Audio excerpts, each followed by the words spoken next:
विद्यार्थ्यांच्या भविष्याशी खेळणाऱ्यांना आता थेट 10 वर्षांचा तुरुंगवास आणि 1 कोटी रुपयांपर्यंत दंडाची तरतूद करण्यात आली आहे। नीट पेपर फुटीनंतर केंद्र सरकारने घेतलेल्या या कठोर निर्णयामुळे परीक्षा व्यवस्थेत गैरव्यवहार करणाऱ्यांवर मोठा लगाम बसणार आहे। नीट पेपर फुटी प्रकरणामुळे देशभरात विद्यार्थी आणि पालकांमध्ये तीव्र संतापाची लाट उसळली। या पार्श्वभूमीवर दिल्लीत विद्यार्थ्यांनी जोरदार आंदोलन छेडले, तर अनेक ठिकाणी निदर्शने करण्यात आली।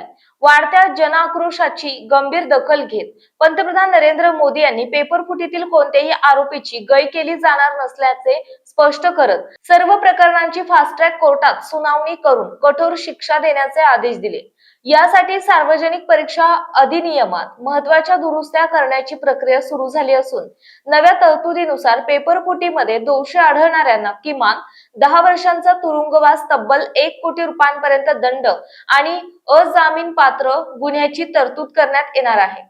तसेच परीक्षा गैरव्यवहाराच्या खटल्यांचा जलद निकाल लागावा यासाठी विशेष फास्ट ट्रॅक कोर्टांची स्थापना करण्याचाही निर्णय घेण्यात आला। सरकारच्या या कठोर भूमिकेमुळे परीक्षा व्यवस्थेत पारदर्शकता वाढेल आणि विद्यार्थ्यांच्या भविष्याशी खेळणाऱ्यांवर कडक कारवाई होईल अशी अपेक्षा व्यक्त केली जात आहे।